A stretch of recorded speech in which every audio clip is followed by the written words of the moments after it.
मैं शरीर नहीं हूँ। मैं मन नहीं हूँ। मैं प्राण भी नहीं हूँ। मैं वही चेतना हूँ, वही शुद्ध चेतना हूँ जिसे शिव कहा है, जो सदा से था और हमेशा रहेगा। ये जो मैंने आपसे अभी कहा, ये एक ऐसी सत्यता है जिसको हमें सभी को समझना पड़ेगा, क्योंकि आज बहुत आवश्यक है कि हम समझ सकें कि हमारा जो जीवन है, हमारा जो मन और प्राण का संबंध है, उसका वास्तविक अर्थ है क्या। जब भी हम साधना करते हैं, ध्यान करते हैं, मंत्र जप करते हैं, तो अक्सर हम मन को नियंत्रित करने की बात करते हैं। हठ योग के ग्रंथों में कहा है, चले बातम चले चित्तम, सबको पता है। लेकिन बहुत कम लोग जानते हैं कि मन स्वयं में अपने आप में शक्तिशाली नहीं है। मन केवल एक वाहन का काम करता है, और उसकी गति का जो ईंधन है वह प्राण है। तो अगर आप अपने प्राणों को नियमित कर लें, नियंत्रित कर लें, तो मन अपने आप आपके नियंत्रण में आ जाता है। प्राण एक ऐसा ईंधन है जो आपके शरीर को चला रहा है। आपके शरीर में भोजन जा रहा है, तो उस भोजन को पचने के लिए, अपने सही जगह पे पहुंचने के लिए, उसकी शक्ति को भी, जो शक्ति आपको सहायक रूप में आपके अंदर है, वह प्राण है। तो जैसे दीपक में तेल अगर समाप्त हो जाए तो धीरे धीरे लौ बुझने लगती है, सबको पता है। उसी प्रकार जब प्राण शक्ति कम होने लगती है तो मन भी कमजोर होने लगता है, नकारात्मक ऊर्जा की तरफ अस्थिर होने लगता है। तो इसलिए प्राण का आयाम, प्राणायाम अत्यधिक आवश्यक है। योग परंपरा भी यही कहती है कि अगर आप अपने मन को नियंत्रित करना चाहते हैं तो अपने प्राणों को नियंत्रित कीजिए, क्योंकि बिना ईंधन के, या ईंधन को ही आपने अगर संयमित कर लिया और उसको इतना अच्छे से संयमित किया कि आप जितना चाहें उतना उसका उपयोग कर सकें, तो आप समझ लीजिए कि आपके मन में जो शक्ति आती है, उसके बाद उसका कोई जोड़ नहीं है संसार में। तो जहां प्राण है वहां मन है, और जहां मन है वहीं पर प्राण है। इसलिए कहा गया है कि प्राणायाम का अभ्यास अति आवश्यक है। तो इसी कारण मन और प्राण को एक ही पक्षी के दो पंख कहे गए। एक ही पक्षी है जो मनुष्य रूप में आप अपने आप को मान सकते हैं, और आपका मन और प्राण दो पंख हैं। बिना उनके आपस में तालमेल, और बिना उनके आपस में तालमेल और ठीक तरह से काम किए बिना आप आगे नहीं बढ़ सकते। तो कल्पना कीजिए कि आपके पास एक अत्यंत आधुनिक कार है, लेकिन उसमें ईंधन ही ना हो तो वह 1 इंच भी नहीं चल सकती, कितनी भी बड़ी कार हो, कितना बड़ा ब्रांड। लेकिन उस कार का जो प्राण है वह उसका ईंधन है। उसी प्रकार आपका मन कितना भी शक्तिशाली हो, कितना भी आप बुद्धिमान हो, यदि उसके पीछे प्राण का बल नहीं है तो वह न तो ध्यान में टिकेगा, न संकल्प पूरी कर पाएगा, और न ही ईश्वर की ओर बढ़ पाएगा। तो इसलिए हमें यह समझना बहुत आवश्यक है कि अगर आप साधक हैं और आप साधना करना चाहते हैं, तो आपको प्राण की साधना अति आवश्यक है। बिना प्राण साधन के आप आगे नहीं बढ़ सकते। तो साधना में प्राण कैसे ईंधन का काम करता है, आइए समझते हैं। जब कोई व्यक्ति प्रेम से मंत्र जप करता है, प्राणायाम करता है, सेवा करता है, करुणा रखता है, सत्य बोलता है, क्षमा करता है, भगवान पर, उस ईश्वर को स्मरण करता है, तब मन की दिशा ऊपर की ओर, ऊर्ध्वरेता की तरफ हो जाती है, ऊपर की ओर बहने। जैसे जैसे मन की दिशा ऊपर जाती है, वैसे वैसे प्राण भी ऊपर उठने लगते हैं। इसलिए जब आप किसी मंदिर में बैठते हैं या किसी गुरु के चरण में बैठते हैं या गहरे ध्यान में उतरते हैं, तो बिना किसी कारण से ही मन अपने आप शांत हो जाता है, क्योंकि प्राण भी नियंत्रित हो जाता है और हृदय आपका हल्का लगने लगता है। तो वास्तव में वह स्थान वही, बल्कि आपकी प्राण शक्ति की गुणवत्ता बदल रही होती है। आपके मन का तो कार्य है, लेकिन जितनी सशक्त आपकी प्राण शक्ति है, उतना अत्यधिक आप मन की गहराई में उतर सकते हैं। तो सात्विक भोजन, पवित्र विचार, अच्छी संगति, सेवा, जप, ध्यान, तप, प्राणायाम, ये जो विधियां हैं, यह आपके प्राण की शक्ति को बढ़ाती हैं। तो अगर आप अपने प्राण की शक्ति को बढ़ाना चाहते हैं, तो किसी योग्य शिक्षक से आप प्राणायाम का अभ्यास कीजिए, सीखिए और फिर आगे बढ़िए। प्राणायाम में भगवान ने साफ कहा है कि हमें नाड़ी शुद्धि का अभ्यास कैसे करना है, हमें बाईं तरफ से ही क्यों शुरुआत करनी है, उसके बारे में भी भगवान शिव ने कहा है। अगर आप पट्टप्रदीपिका देखेंगे तो वहां पर यहाँ तक बताया है कि एक बार में आपको एक दिन में कितने प्राणायाम करने हैं, कितनी बार आप सुबह, दोपहर में, शाम को, रात में कर सकते हैं। तो ये सारी विधियां, विधि विधान से लेकर के आपको, मतलब जो मिनिमम सबसे कम जो रेशियो है, जहाँ पर सिर्फ पूरक और रेचक का रेशियो है, वहां से लेकर के कुंभक लगाते हुए, और कुंभक 1 से लेकर 7 तक, 8 तक भी आप जा सकते हैं चक्रों के अनुसार। तो ये बहुत ही गूढ़ विद्या है, जिसको आपको किसी जानकार शिक्षक और किसी जानकार गुरु के सानिध्य में सीखना चाहिए। तो वास्तव में यह प्राण की गुणवत्ता है। और जब प्राण प्रबल हो जाता है, प्राण सशक्त हो जाता है, जब आप साधना करने लगते हैं तो प्राण सशक्त होने लगता है, तो मन में धैर्य, साहस, श्रद्धा और विवेक आने लगता है। फिर साधना आपको कभी बोझ नहीं लगती, नहीं तो शुरुआत में आपको साधना बोझ लगेगी। तो जब आपके प्राण प्रबल हो जाएं, प्राण शक्ति शरीर के अंदर बढ़ने लगे, तो आप देखेंगे कि आपका ध्यान गहरा होता जाता है।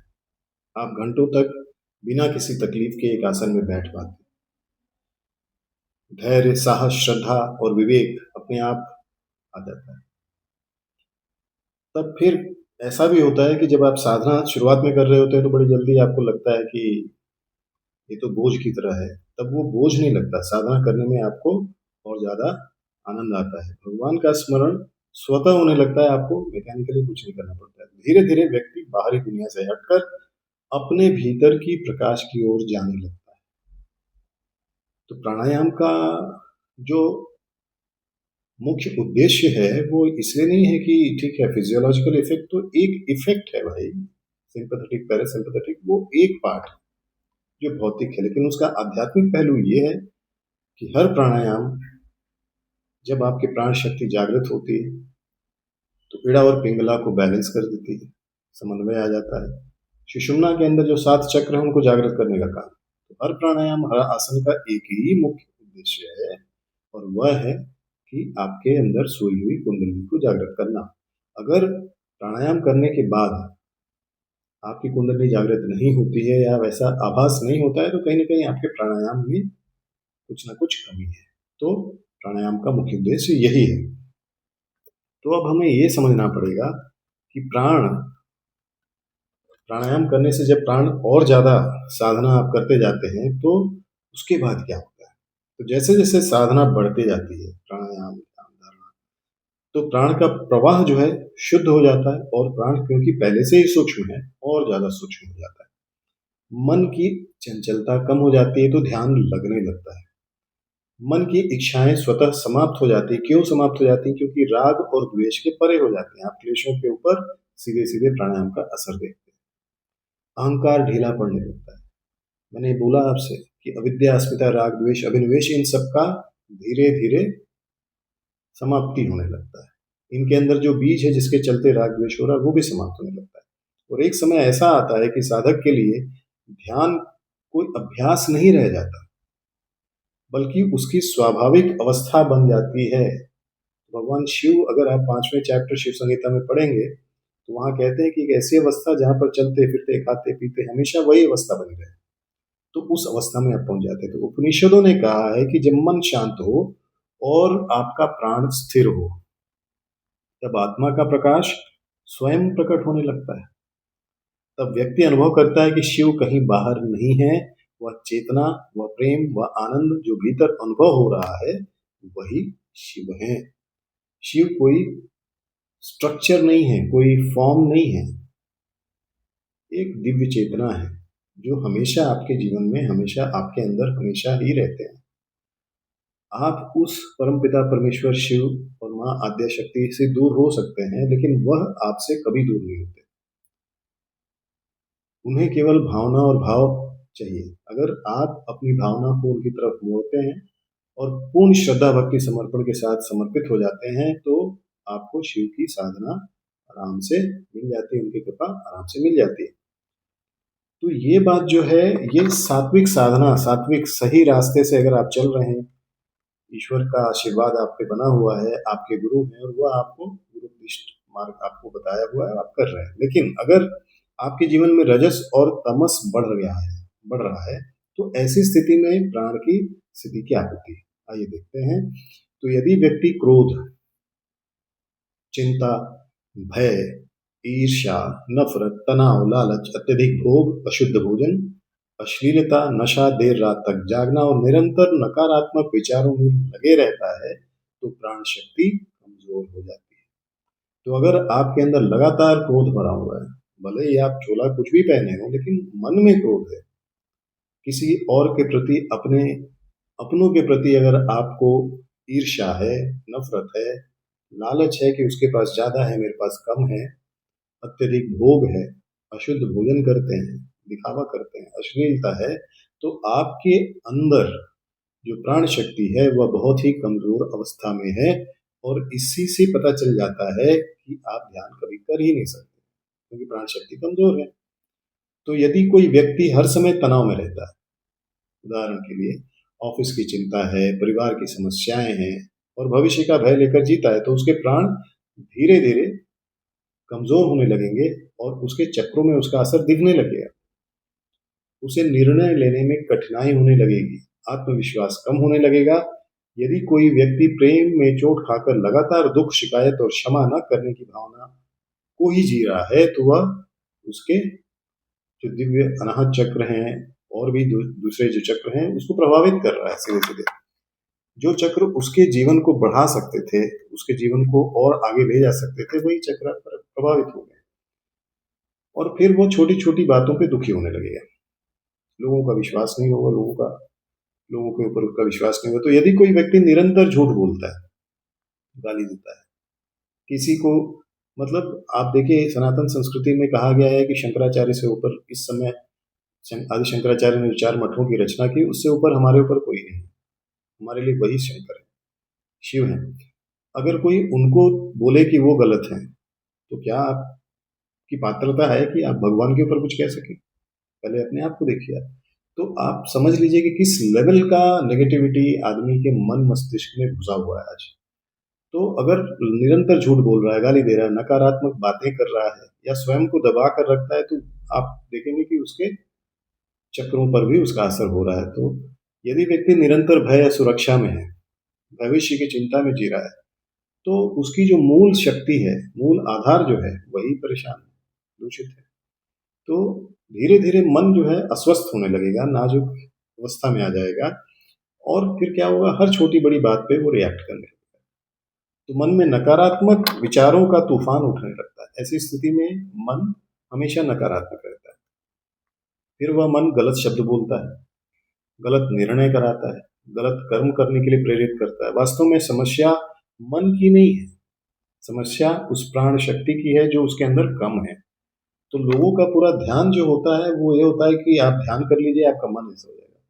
अरे भाई, ध्यान जो है अंतरंग योग का अंग है। धारणा के पहले ध्यान कैसे कर लेंगे आप? और प्राणायाम के पहले आप प्रत्याहार कैसे कर लेंगे? और प्रत्याहार के पहले आप ध्यान कैसे लगा लेंगे? धारणा कैसे लगा लेंगे?